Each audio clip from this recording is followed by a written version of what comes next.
Let's do this. The Cult of Hockey podcast by the faithful and for the faithful. I'm David Staples of the Edmonton Journal, and I'm here tonight with Bruce McCurdy. Hey, Bruce. Hey, David, how you doing tonight? Pretty good.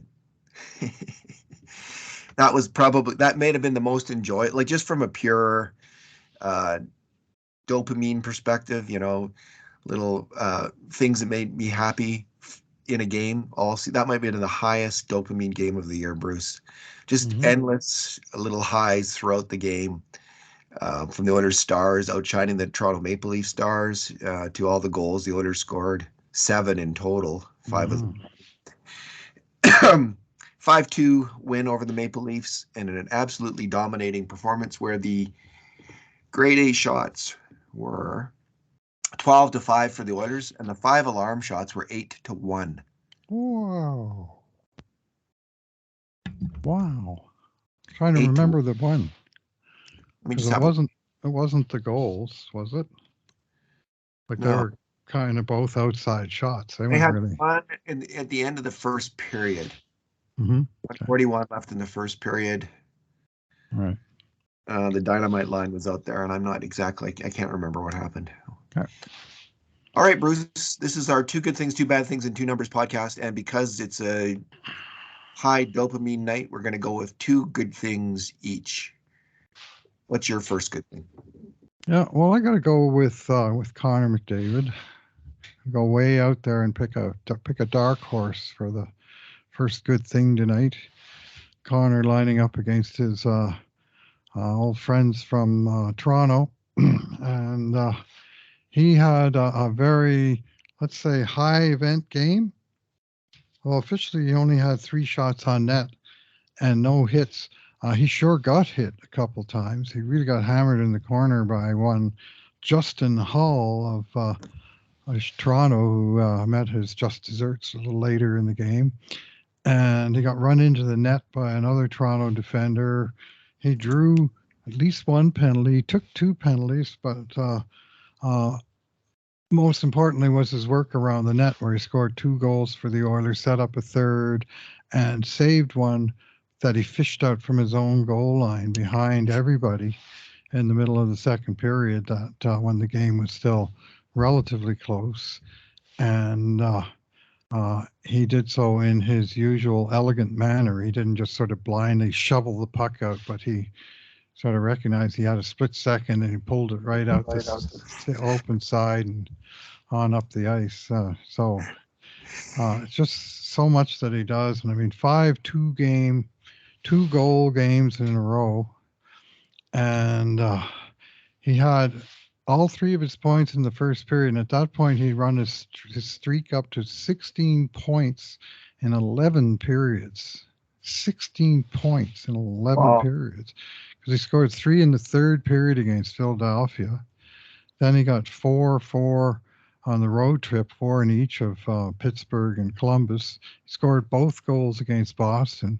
And then tonight, 3 points in the first period. So kind of reminds me of that time when Sam Gagner had 11 points in 3 periods, when he had the 8-point game all in the last 40, and then he got 3 in the first period the next game, and in at least one sense beat the fabulous Darryl Sittler record. It's one of those things where the games overlap, and if you're paying attention to, like the shortness of the span, this was really, really compressed by just the distribution of his points. No one knows that game stat except for you, Bruce. No one on Earth. Well, Jason Gregor had it, and he said 16 points in 13 periods, and I had to correct him. I felt bad, but I had to correct him because I'd actually done this in my head today, because I thought, he got all his points in Philly, so he's got 13 points in 10 periods, and that's pretty good. And then 3 more in the first. And Jason just considered the entire Philadelphia game, but I of course remembered that they had the 3-goal comeback in the third period, led by McDavid, and that started him on this hot fire streak that he's on, with 5 straight games with 2 goals in each game. I mean, that's Gretzky material there. That my wife and I, that play that he grabbed the puck off the goal line on his backhand, charged in and Mhm. took it off his, kind of cradled it towards himself. We Mhm. both agreed that if that had about been us, we would have definitely slammed it in our own net. Uh, like, and many NHL players would have screwed it up too and probably put it in their own darn net. But he is such exquisite coordination. Yep. Make that play was fantastic. And what I know when you carefully watch his skating, there's so much to watch, but Oh. what hits me over the head more and more is his cutbacks.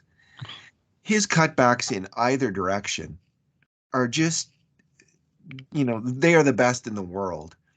And even in a league where there's so many fantastic skaters, all of these defensemen are just great skaters. Almost, they're just, you can't play in the NHL if you're not. They're the best skaters in the world, and yet he makes them all. He breaks their ankles always, right? Because he's got this cutback play, And on I think it was the second goal that he Mhm. scores where he comes down the slot and then Right. goes to the side. He does a real quick cutback on that play where he suddenly slams his skates and moves around the player, and it's that cutback in mid Mhm. attack which gets him that space to cut over and get the shot off. And wow, he is like, a lot of players can really cut back hard in one direction. He can do it in either direction, and he can do it at top speed when he's going at top speed. So that's what sets him apart, among other things. That was the one where Costin, the puck Yeah, came through the center zone, and Costin just touched it and stopped it and put it into McDavid's lane. And McDavid probably would have been able to skate onto it anyway, but because Costin stopped it, he was able to sort of change his approach and come straight up the middle. He would have had to chase it over and come up the boards.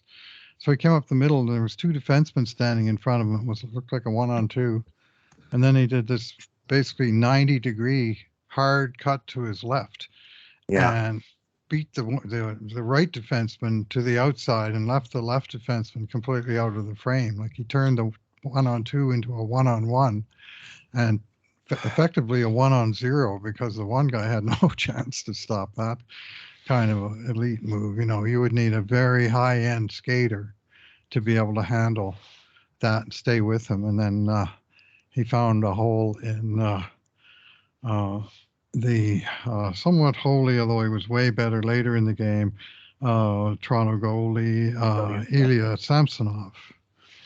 Bruce, we Uh, haven't seen those kind of cutbacks on ice since Franz Klammer was going down the ski hills in the 1970s. At Um, Innsbruck, eh? I remember it well.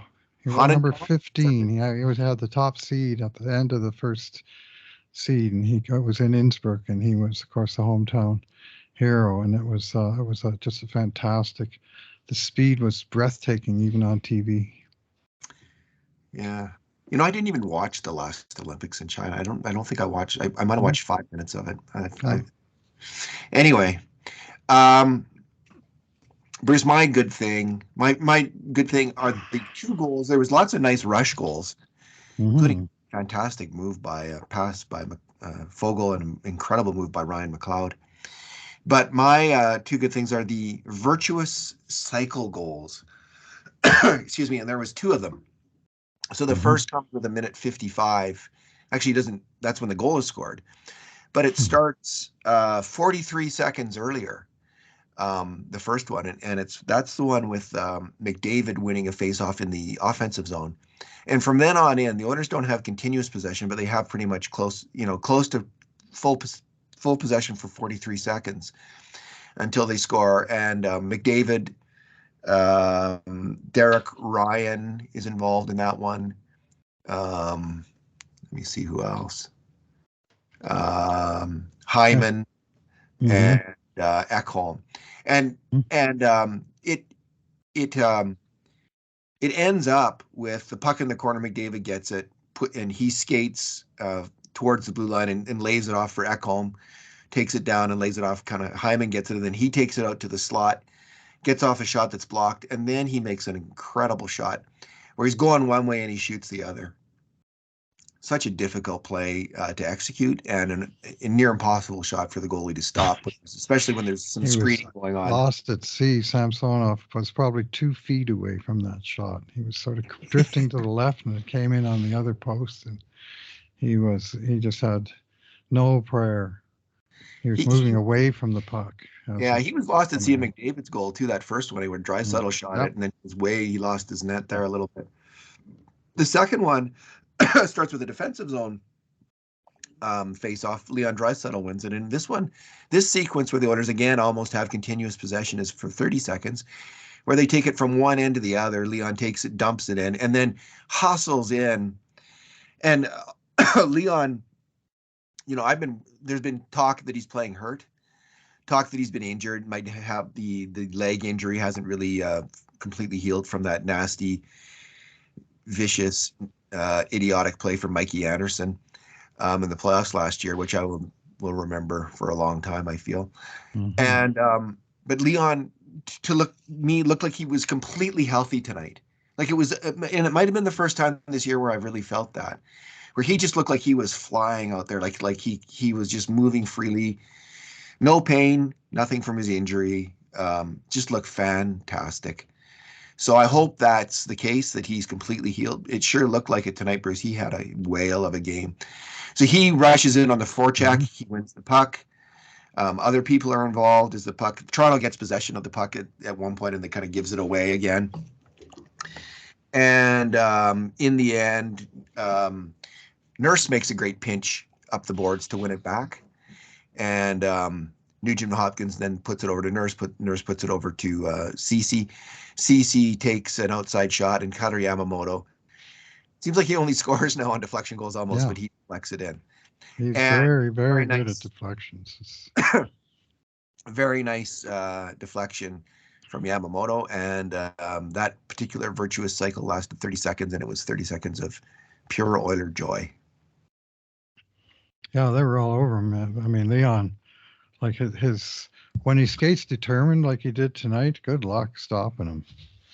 And he came, he won the draw. He got the outlet pass, and he skated at about 100 feet. And then he dumped it in. He led the forecheck, and Toronto never was able to make a good clearing play because he was all over the guy trying to make the first pass. And then it proceeded from there with number of passes, and he touched it one or two times. But in the end, the fourth and fifth guys to touch the puck from the goal, and therefore pointless, Nugent. uh, were Nuge and Draisaitl.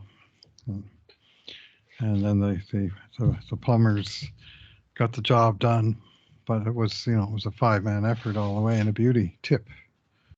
So What's your second good thing, Bruce? yeah, I'm going to tip a hat to the newcomer, Matthias Ekholm. Try to watch him closely in the context of a busy, at times frenetic game. And I was very impressed with most of what I saw. His coolness. He uses some different techniques, and maybe they teach here, or maybe maybe this is coming out of that college of defensemen that they've had going on in Nashville these last 20 years.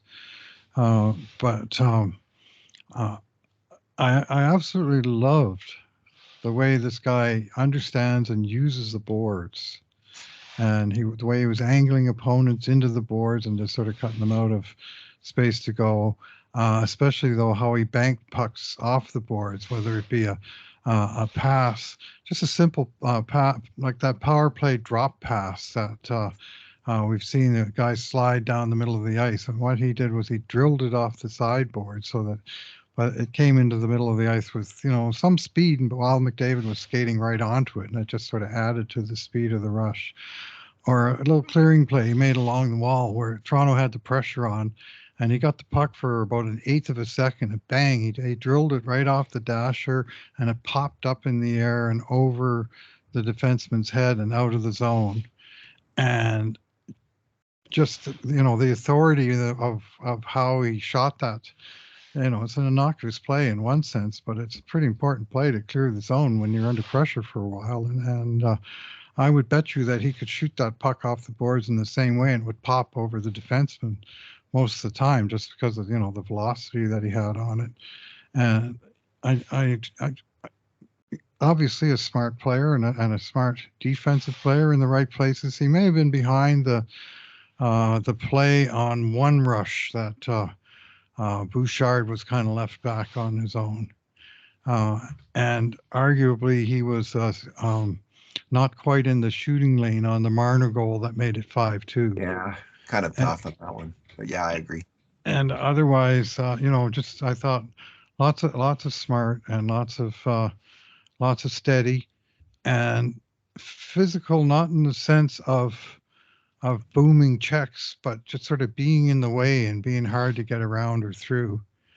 And I think that kind of presence is going to have a positive impact. I think it did on Evan Bouchard tonight, and I think it did on, well, I thought his new teammates, the guys that have been sort of saying we need to go for it, I thought that they were putting on a show for him to some extent, like Leon in particular. I thought, and I was kind of laughing with my wife and saying, well, if there's anybody from any team that doesn't need to be shown how good Leon is, it's anybody from Nashville Predators. Exactly. Exactly. I made the same joke with my wife. Yeah, Yeah, I'm sure a exactly. lot of living Every room husband speech in had that Edmonton said joke. that. uh, So, right. but Leon came out and he, sort of, okay, this is it. Now we're getting close to our team. It's time for us to get down to business. Was my sort of impression of his game. That first period, he was absolutely fantastic. But just echo, he earned an assist, and I think was it he who got kind of robbed out of the assist on Bouchard's non-goal, where they I'm called not sure. McDavid for. I think he might have been involved in that play as Not- well, but of course we got no scoring play to check because the refs made their favorite call, no goal, on that one. so I don't weigh in on players until I've seen them a bit.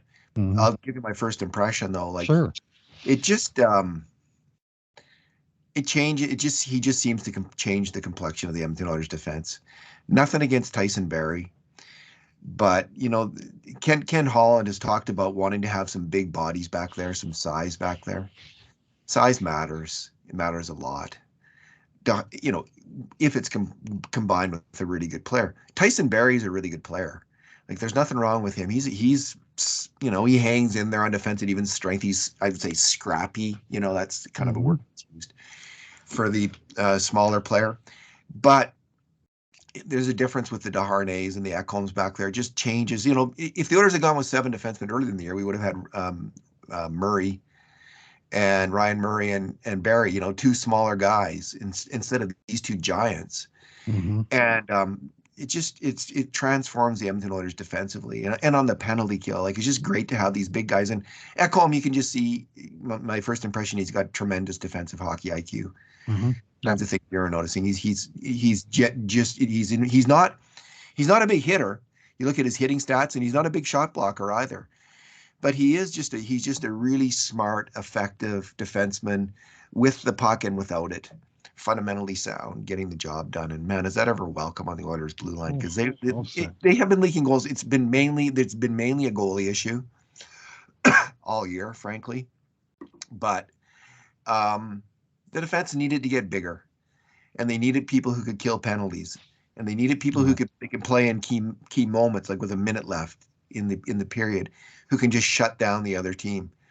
And I think they're finding them in Desharnais and Ekholm especially. He looks like that does look like just my first impression is that's a tremendous acquisition. It was just what this team needed to balance this team. And I, when you have a player like Evan Bouchard, I think you do have to give him opportunity. And I believe that Evan Bouchard has earned that opportunity, Bruce. And I know a lot of people don't agree with me. Like a lot of people will contend that Tyson Barrie is a better puck mover at even strength than Evan Bouchard. I just don't see it, not this year at least. When we track grade A shots, Hmm. it has almost double the rate of major contributions to grade A shots at even strength as Tyson Barrie. Tyson Barrie is a really good player, but people, there, we saw this pass again and again, even this game, where Bouchard will get the puck. He'll kind of almost, I think it's called an eagle, like he'll kind of saucer back on his skates, and he's Hmm. looking up the ice. And as he's Hmm. looking up the ice, he fires the puck, Hmm. and this is his bread and butter breakout play, Hmm. and is really effective. It really works. Hmm. It is a dangerous play. And there's even times in this game where again he looked languid and he looked like he wasn't trying, because that's how he looks often. Yep. It's his style. But I, I just think people are so caught up in that they miss. They're not counting the number of great passes that guy makes. He makes great passes again and again and again in a game, and we try to count them up and we try to be Lots of fair to stretch it. passes in there, I reckon, David, in those chances. I Have you ever I counted them reckon, up? Bruce. Yeah, Hmm? we're counting them up. We could look, and Yeah, I bet he leads the team in those. yeah. So he's not my good thing, but I'm just riffing here Hmm. on the trade a little bit. So Hmm. what's Yep. yours? What's yours? Where are we? Is it my second good thing now? No, it's It's yours. oh wait, no, yeah, that was my second good thing What's it? was So my second. Ekholm, and also My he's got second. a great beard. So good to have a Viking back in the team. We haven't had one since Adam Larson left town. Yeah, yeah. I think we should trade for Ragnar Lothbrok next, and we'll be set. All right, I'm gonna go with. Um, Speaking of Viking-like behavior, if Nuge had died in that fight, he'd be the toast of Valhalla tonight, drinking with the gods at the big table. But he Hmm. didn't, of course. He won the fight, and I loved it, Bruce. I loved Nugent Hopkins standing up for Cutter Yamamoto. Yamamoto. That was a legal hit, but that was a nasty hard hit. I hit. And Nuge went right at him. Hmm. And you've been saying he's got his man strength now, Bruce, and he showed it in that fight. Like he's got that man strength. He's got like the strength of three boys. When he when he's got the strength of like 77 chinchillas in him, and he went at that guy, Justin Hmm. Hall, and he got some punches in. He got like we watched it like 3 or 4 times, and each time I counted 4 for Nuge and 0 for the other guy. And Quick hands. he got one over the top that looked like I don't know if it got visor or head, but it made good contact. And then a second sort of looping right, and then and towards the end of it, 2 quick uppercuts that also seemed to land just as they were going to the ice, and he was ferocious, Dave. Just He really was, and even if he mm-hmm, hadn't won the fight, even if he mm-hmm, had taken punches, Bruce, just mm-hmm, showing up like that is so important in the NHL, mm-hmm, which yep, is a league where intimidation is a mm-hmm, huge factor in games, yep, and where fighting as a pack, standing up for each other makes a difference yeah, for a team. We've yeah, said this many times. That Oilers teams that don't do that, are they winning teams? yeah. Well, this was definitely standing up for a teammate. You know damn well that he was aware of not only how that was a high hit, but who took that high hit and how he's been dealing with concussion or related possible whiplash um, injuries that have set him back uh, 3 different times this season. And Nuge's immediate response was sort of F this. He sort of went right by the defenseman in front of the net and right into the face of the other guy, tapped the ice once with the stick. So Hall was ready to drop him, and they dropped him at the same time. So it wasn't instigating or anything. It was just a whooping. And Nuge was in there for the right reasons. Whether he also remembered that Hall, it would have been Hall that had hammered McDavid in the corner earlier, probably not, and we probably had no issue because that was a good hit. But the one on Yamamoto, Yamamoto didn't finish the game after that. He had to go to the dressing room for concussion protocol, and was probably less than 15 minutes of real time left in the game, so he never came back. He sure sure looked crestfallen, Kyler, when he was putting his helmet back on the bench, and TT Force came and said, "Sorry, you got to go down, got to go to the room," and he just let out one long swear, and you could just see how, you know, not again. I'm glad though, Bruce, because in the second, when the camera that close up first Mm-hmm. goes to the photo, he looks fine on the bench. He doesn't Mm-hmm. look like he's hurt. He doesn't look like he's in No. anguish or distress. It's only when Forrest gives him the news, hey, like, okay, buddy, the spotters have said you got to go. That's when he looked Yeah. anguished. Uh, So I was glad it I happened. think he's If probably he'd all been right. the bench, that would have been bad sign that maybe he has a concussion. I don't think he has a concussion. So Yeah. Anyway, no, he just got the bad news that he had to go to the room, and you could tell he was pretty upset by that. But that's why I'm sure, 100% sure, that's why Nuge reacted the way he did. and he just came in there like the Incredible Hulk, you know. Mild mannered professor turns into 3 times his normal size. He had the strength of 15 Bill Bixby's. All right. I just looked up our micro stats are on stretch passes. Mm-hmm. So the stretch passes Mm-hmm. leading to grade A shots at even strength. And Okay. Bouchard and Barry played about this exact same amount of even strength time. So Tyson Barry, in about 950 minutes roughly of even strength time. Mm-hmm. Tyson Barry made at even strength 3 stretch Wow. passes that led to grade A shots. Evan Bouchard made 18. Wow. So there you have it. I mean, Yes. this is why I say with some confidence Mm-hmm. he's their best puck mover. And he's been there, Okay. it hasn't been that close at even strength. Now Barry's been excellent on the power play. He really knows how to run a power play. But no, Evan Bouchard can move that puck at even strength. Like he's got some problems and warts as a player, but that's not one of them. Yeah. No. And those stretch paths, I mean, those are just counting the ones that did lead to grade A shots. And there'd That's be a right. bunch more that, the play fizzled or somebody shot wide or got checked, But he's generally on target with them, and he's got good time. He kind of reminds me when he's doing that sucker. He reminds me of an NFL quarterback in the pocket, checking the options It's a and good then comparison. throwing one right to the linebacker on the other team that he didn't notice. Happens now Sometimes and then. Happens now and then. happens in football too. Anyway, it's I saw a lot more of his A game tonight, and apparently the boys had a little word with him and said, play your game. You got cover now that didn't have before. So He made one stretch pass today, which isn't included in that because I didn't have that in my the season total yet. But mhm. the last grade A chance of the game was Hyman going in on a breakaway, Oh, and I think Bouchard did his rotation there and snapped drilled the it to puck up, McDavid. drilled it to Mhm, McDavid, who then drilled it to Hyman. There was like two. It was like mhm, two really fine passes in a row, mhm. and that sent Hyman in. So, Bruce, let's move on to bad things. What is your bad thing? Yeah, well, I got to lean a little bit on Cody Ceci on that first Toronto goal that tied the game at 1-1. And Ceci was so busy doing the linesman's job that he forgot to do his own.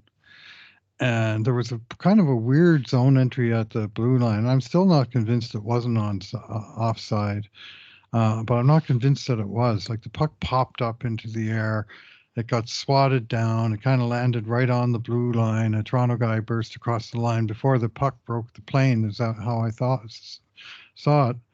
And then on the two angles of the replay, I thought, no, when they swatted it down, it was actually already over the line. So Edmonton then had to get the puck over the line, and they didn't. It just landed right on the line. And obviously, the Oilers video team looked at it and they decided not to challenge it. But what happened uh, was Cece thought it was offside, and he just stopped with the puck on his stick. He just kind of stopped and waited for the call to be made. He thought it's a delayed offside. As soon as that Toronto guy touches it, they're going to blow the whistle. Well, the Toronto guy touches it in the act of taking it away from him and passing it into the slot. And I think Nurse was maybe a little bit slow to respond as well. And the mighty David Kampf scored from the high slot on a goal where maybe even Stuart Skinner wasn't that ready for it because it Yeah. wasn't an overpowering shot by any means. And that tied the game at 1-1. And to be honest, it pissed me off because it just seemed like a free goal for the other team. And uh, anyway, it was not a night where the Oilers got that many calls on scoring plays, and they didn't get the offside call on that one. And I'll let you take it away with the other ones. Yeah, I didn't know what CC was up to. I thought he was just screwed it up, like he He just had thought a the play brain was fart. dead. Yeah, that explained why he was just so weak on This the is my defense. take.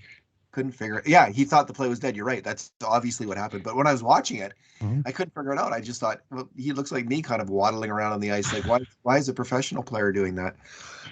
All right, He's your spirit animal, David. here's my spirit oiler. Yeah, And maybe it worked, and maybe that energy transferred in reverse or something. sorry, coach. That happened. He made My some bad. good defensive plays after that. I'll give him credit. After Yeah, that disaster, he got his stuff together and and he was in on the he goal. was fine. Yeah, and he was in on a goal. Yeah, Yeah, so he's going to get a passing grade regardless, but he's going to get docked for that. yeah. You can't fail anyone that game. I don't believe.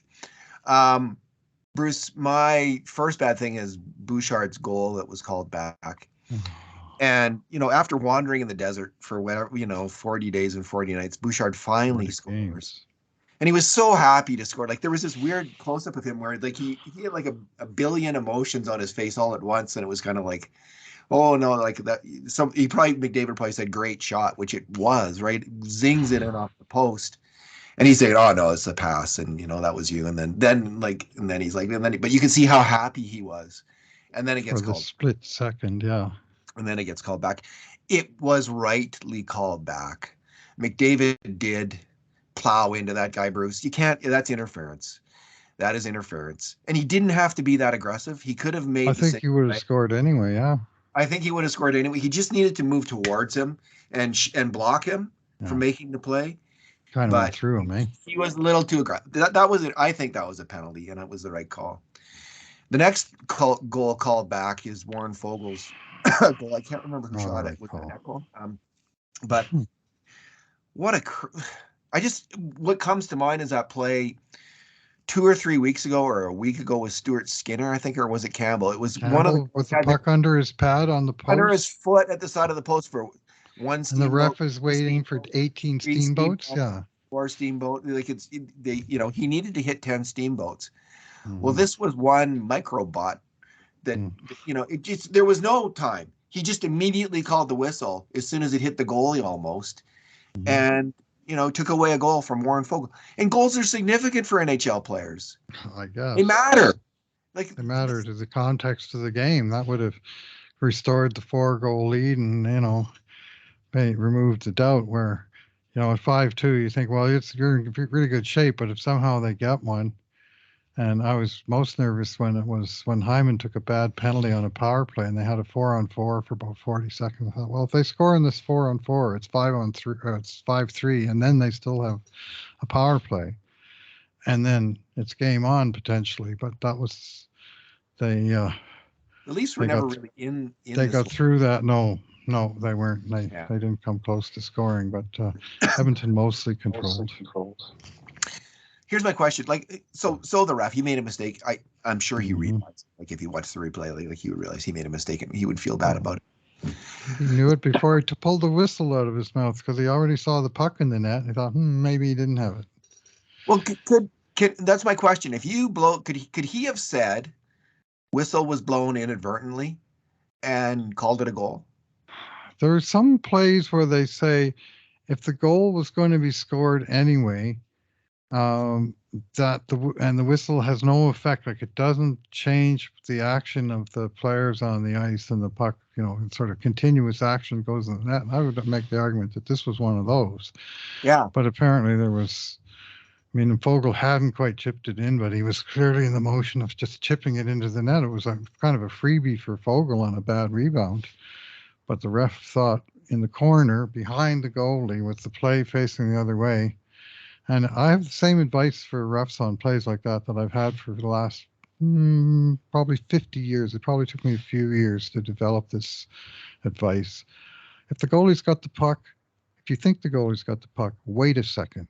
If you don't see the puck again, it means he's got it.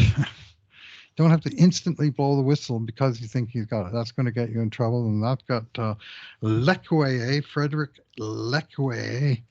Out here they say liqueur. Got the call all wrong. And what drives me nuts about all this is that they have these rules that say the play at the blue line can be offside by a millimeter or a millisecond, of time difference, and we can take 5 or 10 minutes looking over a tablet trying to determine if it was or if it wasn't, or and yet there's no rule to say when the referee makes a monumental error, screw up. Okay, there we go. Wasn't I was close. When the ref makes a monumental screw up, that's obviously costing the team a goal. And there's not thing one you can do about that, but you can inquire about the most, you get out the micrometers at the blue line, but the ref losing puck of a loose puck right around the net that's tapped in, it's not a thing you can do. And I'd say NHL, your rules are screwed up. And not for the first time do I say that. I have a similar rule that I've been going for 50 years, Bruce, on the whistle thing. And my take is, if the shot is on the opposition net, like count to 3 or 4, and if it's on the Oiler net, just blow it immediately. Just blow it. No, that's the opposite of how they actually call it. Have you noticed? I know they don't follow my rule. I don't have enough influence yet on the NHL. I'm working at it. Get inside their heads. All right, Bruce, what is your numero? Yeah, this is a set of numbers that was interesting to me tonight. And this is the ice time of the defenders, with the greatest interest at the very end. Evan Bouchard played 1906. Cody Ceci 1755. The new man, Matthias Ekholm, who flew in today, didn't have any practice time with the team. He played 20 minutes and 50 seconds. There's no 22, is there? Darnell Nurse played a fairly standard for him, 24 minutes and 56 seconds with 5 shots and 6 shot blocks. Brett Kulak, 12:44. And then here's where it gets kind of interesting. Vincent Desharnais, 14 minutes, 54 seconds. Philip Broberg, 8 minutes, 5 seconds. So Desharnais played almost double Broberg's ice time. And this is very different from what we've seen in the previous rotation. And my takeaway, first and foremost, is that now they have 3 righties and 4 lefties, and Broberg's kind of the extra guy. Whereas before they had 3 lefties and 4 righties, and Desharnais was kind of the extra guy. And they work him in as they can. But I noticed during the game, I haven't seen a lot of Broberg, and Vinny Sherman out there a lot. And sure enough, 15 minutes to 8. Broberg played well when he was out there. Yeah. And I personally 5 hits. I think he's a better player. Like, I personally think he's a better player right now than Brett Kulak. And in making this trade, because Ekholm signed for 3 years, they've got an issue this summer about what they're going to do with. Listen, Broberg has to be on the team next year, and I think that means they've got to move out Kulak. So they've got to ain't moving Nurse or Ekholm. No, obviously. No. So I think it's a fairly, to me, straightforward. I would play Broberg over Kulak now, personally. I mean, it's close though, and I'll admit that. I don't think it's like a slam dunk or anything like that. But and Kulak he's been playing better the last 2 weeks. I think he's been fine. He's trending up. There's nothing wrong with him. I just think Broberg's a better player, slightly better shutdown defenseman. Like, he really slams it shut on those guys. But it's great to have that kind of depth on defense, Bruce, because it's been a weird season without, this is the David jinx now. I'm going to have to be careful what I say here. But the fact is, there's been no major injuries on Oilers defense. And that's expected. You expect that. Yeah, sorry. You expect it to happen. Like, it's been weird. But the Oilers have now 7 NHL D-man, I think, who can get the job done. And Niemelainen is okay. He's a cut below, obviously. But they got 7, so it's good to have Philip Broberg, because someone could easily get hurt. It happens all the time with NHL defense. It's the norm. It's the rule, not the. And this year's been a bit of an exception. So, yeah, Nurse and Draisaitl are skating well. Speaking of injuries, like Darnell's back to what he was, and so is Leon, and that's what the Oilers need to succeed in the playoffs. Now, my observation with Darnell is that his skating has gradually improved as the season's gone along. I thought in October, November, he was still looking a little awkward and not real good on the pivots. And now he just seems to be close to full strength, which for him is, he's a pretty awesome specimen. Skates really well for such a big man. It's a huge part of his game. And we're starting to see more and more of that good side of this player. Yeah, he's really been playing well in the last little run of games. I think he's been having a good run of games here. So he made a nice rush near the end of the game, rushed up the ice, made a move on the player and took it to the outside and got a good shot off. That was good to see. I always like those defensemen pulling out their deeks. He Okay. came very close to scoring. I think it was again a McDavid setup, maybe late in the first, Yeah. where he got Samsonov made a very good save off a Nurse from like right in tight. So Bruce, my numbers are -3, -2, and -1. -3, William Nylander. -2, John Tavares, and -1, Austin Matthews. And I just have to give the Oilers full credit. They were playing, the generational player, the best player on earth, I understand. The certainly the best player in the NHL, I guess. And they really took it to Austin Matthews tonight. They really showed him who's boss. I liked it. Yeah, he was. They put a blanket on him. I mean, they obviously paid fairly close attention to where he was, and I liked how they shut him down without fouling or anything. They just were in the lanes, and I honestly don't think he was particularly close to his best game tonight either. And a big part of the difference of this game was that the Oilers Stars got the better of the Leaf Stars, and those plus minus figures back that up. Yeah, I've seen Matthews play 15 times now, Bruce, and I don't get the comparisons to McDavid and Draisaitl, honestly. Like, I just don't see him in the same class. Like, he's got a good shot. He's a really tricky offensive hockey player, but I just don't see it anyway. I'm sure if you're a Toronto Maple Leafs fan, otherwise. You need to track his errors on defensive grade A shots against for 20 games, and then maybe you'd see he's a strong defensive player. And of course, we don't analyze any opponent close to the degree that we do the And Oilers. that's a good point. And so I don't actually have a credible opinion on Austin Matthews' defensive game. I can see he's got really great offensive talents, but I can't tell you about his defensive game because we don't do that kind of work on him. So what can I say? Maybe he is one of the in terms of like an offensive player, one of the better defenders in that group of players. And I've heard that kind of thing out of Toronto, but I don't know if I trust it. But you'd have to do the work to know for sure. All right, Bruce. When's the next game? Friday? Friday against Winnipeg, 7 p.m. Against the Jets, or is it back to back? 7 p.m. on Friday, 5 p.m. on Saturday. It's the mandated minimum time between starts in the NHL, 22 hours. The saving grace here is it's the same two teams that are doing the return game, so it's not like when it happens to one team and not the other, that game is a big disadvantage. But both the same, presumably it'll level off, and it probably just means both teams will struggle on Saturday nights. What's the likely outcome? But we'll see. I did like the ice tonight, David. Best I've seen it at Rogers Place for a while. The puck was just flying around out there. Players were making clean contact with it. Good, crisp passes. It wasn't getting all bogged down in the snow that you often see where the ice turns really white. And it was a very fast game, and the Oilers are well equipped to play those. Just a quick look at the scoreboard. Guys like Warren Fogle and Klim Kost and Ryan McLeod, they were using their speed and making things happen just with their good skating legs. And Edmonton had that going on.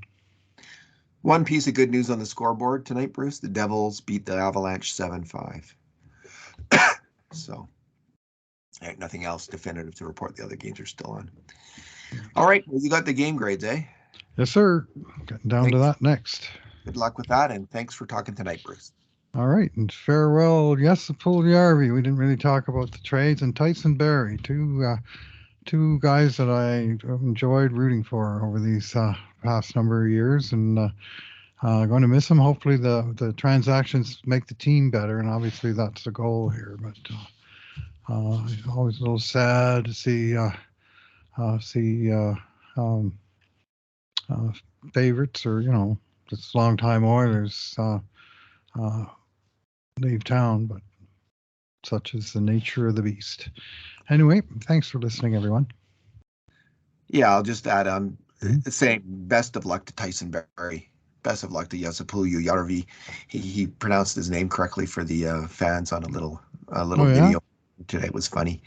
He is a very sweet guy, and man, we rooted for him. And Hmm. I'm glad. This Hmm. was not good. I'm glad he's moved on for him. I'm glad he's moved on for the It Oilers. was It was time. time.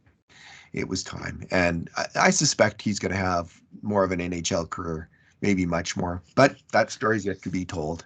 What a perfect landing space for him. And I've read more than a few neutral observers who say, "Watch, yes, crush it in Carolina." And I frankly hope he does. I mean, Carolina's far enough away that they're not affecting our playoff chances, and he's on a team with his buddy Sebastian Aho that was on the great line with Patrick Laine at the 2016 World Juniors that first brought JP to the hockey world's attention.